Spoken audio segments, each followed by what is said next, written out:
Ngapain sih kita berdoa? Toh Tuhan juga tahu apa yang akan terjadi. Ngapain ya kita berdoa kalau Tuhan sendiri tahu apa yang akan kita katakan? Buat apa kita berdoa?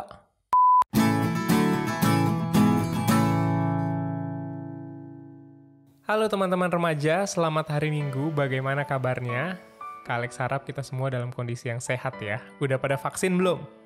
Kemarin di gereja ada vaksinasi, jangan sampai kalian belum divaksin ya. Teman-teman, hari ini kita mau merenungkan satu tema, yaitu tentang doa. Tapi sebelum itu, Kak Alex mau ajak kita untuk doa. Mari kita berdoa. Tuhan Yesus yang baik, hari ini kami ingin bersama merenungkan sebagian dari firman Tuhan. Kami memohon untuk Tuhan boleh memampukan kami mendengar apa yang menjadi kehendak Tuhan. Di dalam Kristus Yesus kami berdoa. Amin. Teman-teman, kenapa sih kita harus berdoa? Di dalam Alkitab, Tuhan juga memerintahkan kita untuk berdoa. Tokoh-tokoh dalam Alkitab pun menunjukkan bahwa mereka setia dalam hal berdoa.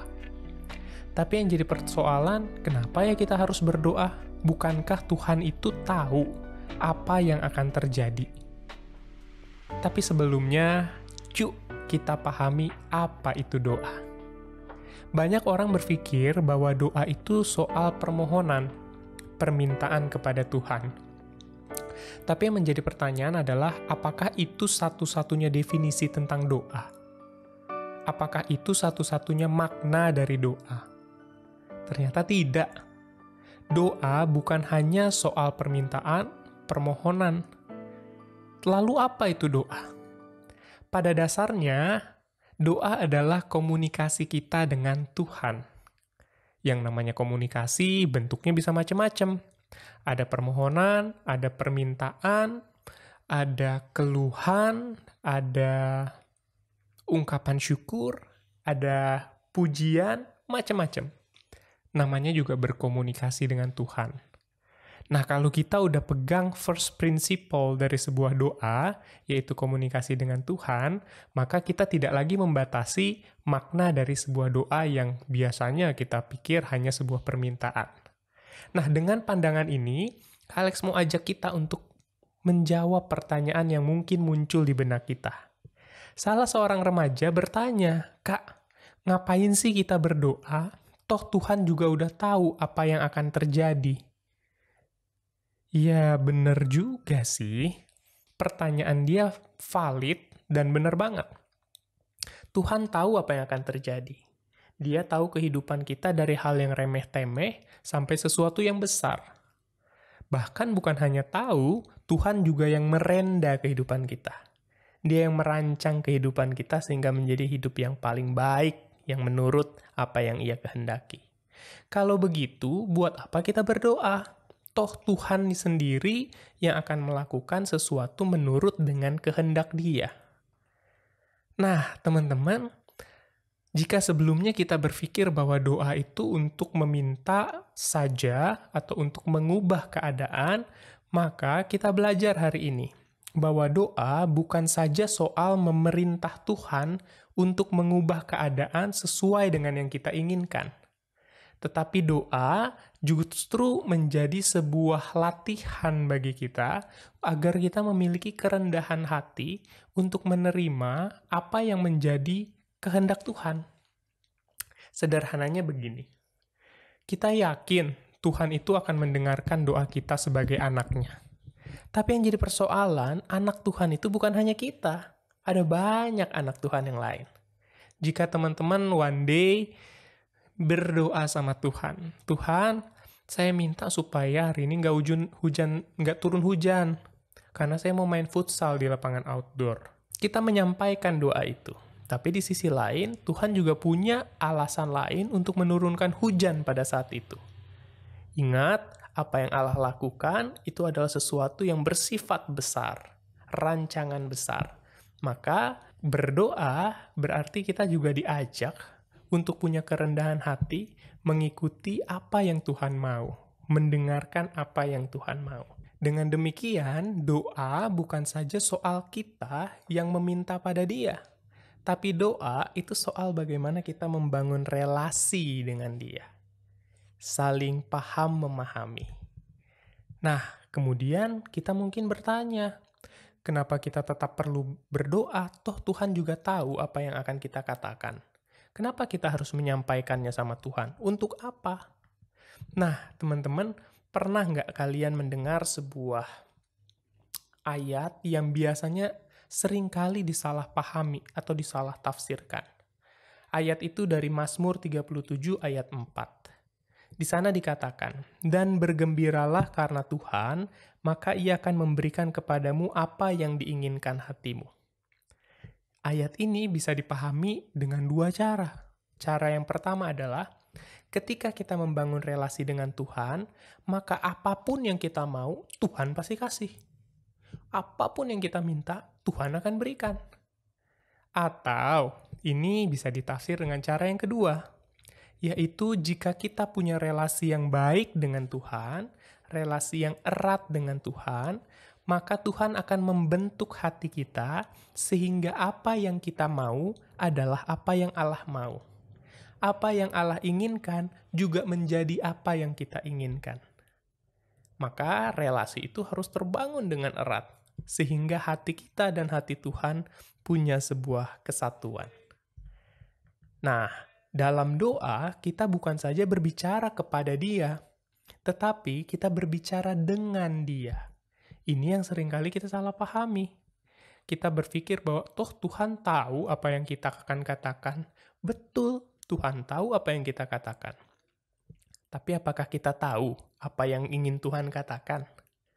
Nah, doa menjadi momen bagi kita bukan hanya bicara kepada Tuhan, tetapi bicara dengan Tuhan. Kalau bicara dengan Tuhan, artinya kita juga mau mendengar apa yang ingin Tuhan katakan. Nah, teman-teman pernah nggak baca Alkitab dari Filipi pasal 4 ayat 6-7? Di sana dikatakan, "Janganlah hendaknya kamu khawatir tentang apapun juga, tetapi nyatakanlah dalam segala hal keinginanmu kepada Allah dalam doa dan permohonan dengan ucapan syukur. Damai sejahtera Allah yang melampaui segala akal akan memelihara hati dan pikiranmu dalam Kristus Yesus." Paulus pernah ngomong seperti ini kepada jemaat di Filipi. Mereka lagi mengalami kekhawatiran. Tapi yang jadi persoalan, ketika mereka mengalami kekhawatiran, mereka bawa itu dalam doa kepada Tuhan, apakah Tuhan kemudian melenyapkan setiap persoalan mereka? Enggak. Apa yang Tuhan lakukan? Yang Tuhan lakukan bukan menghilangkan permasalahannya, tetapi yang Tuhan lakukan adalah memberikan damai sejahtera dalam hati mereka, sehingga mereka bisa menghadapi setiap persoalan dalam perasaan yang damai. Nah, hal inilah yang menjadi pengantar, membuat kita bisa memahami mengapa di Kisah Para Rasul 4 ayat 23-31, para murid ini berdoa kepada Tuhan. Di sana, ceritanya, Yesus itu kan sudah mati di kayu salib. Lalu, para murid ini ketakutan. Mereka kekhawatir. Kenapa? Memang banyak sih yang cinta sama Yesus, tapi yang benci dengan Yesus juga banyak. Pemerintahan Romawi, pemimpin agama Yahudi, ahli Taurat, orang Farisi, banyak orang yang membenci Yesus. Karena mereka membenci Yesus, mereka juga mencari para murid yang katanya mengikuti Yesus. Maka para murid ini dilanda ketakutan. Mereka bahkan di sini kisahnya tentang Yohanes dan Petrus. Mereka sempat dipenjara gara-gara mereka mengabarkan kebenaran tentang Yesus Kristus. Musuh mereka bukan hanya orang biasa. Musuh mereka dari pemerintahan, musuh mereka dari institusi agama, dua lembaga yang besar dan berkuasa pada saat itu. Jadi wajar sekali kalau mereka takut. Tapi ketakutan itu tidak membuat mereka mengurungkan niat mereka. Mereka mengingat janji Tuhan dan mereka menyampaikan itu semua kepada Tuhan.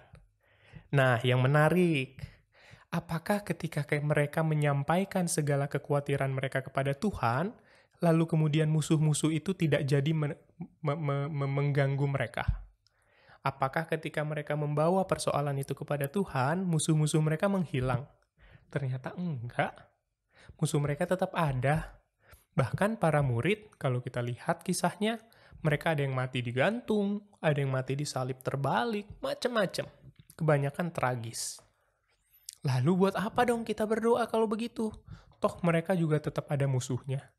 Nah, yang membedakan ketika mereka menjalani kehidupan, mereka sadar bahwa apa yang mereka lakukan adalah apa yang Tuhan inginkan.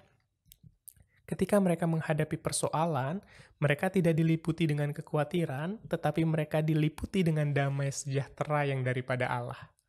Hal ini yang membuat mereka tetap berjuang. Hal ini yang membuat mereka nggak pantang nyerah ketika diperhadapkan sama musuh. Pertanyaannya, ketika teman-teman dihadapkan dengan kekhawatiran, ketika teman-teman dihadapkan dengan persoalan, kepada siapa teman-teman mengadu? Kepada siapa teman-teman berkomunikasi? Siapa yang teman-teman andalkan? Boleh mengandalkan sahabat, boleh mengandalkan teman, boleh mengandalkan orang tua. Tapi ingat, kita nggak boleh lupa untuk mengandalkan Tuhan. Karena kita sedang berjalan bersama-sama dengan Tuhan. Maka bangun relasi dengan Tuhan melalui doa. Ingat, doa tidak selalu mengubah keadaan. Tetapi doa selalu mengubah hati kita agar hati kita lebih siap ketika menghadapi segala keadaan. So, jangan pernah tinggalkan Tuhan, jangan pernah tinggalkan doa.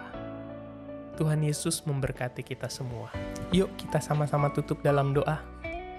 Ya Tuhan, kami bersyukur hari ini kami diingatkan bahwa doa bukan saja soal permohonan kami kepada Tuhan.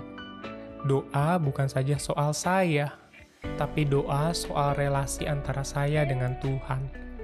Ajar kami untuk memiliki kerendahan hati, mau memahami dan mendengar apa yang Tuhan mau.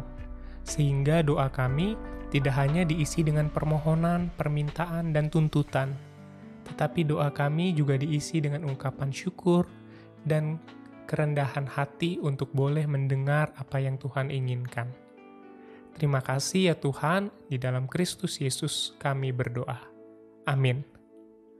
Selamat hari Minggu teman-teman, Tuhan Yesus memberkati kita.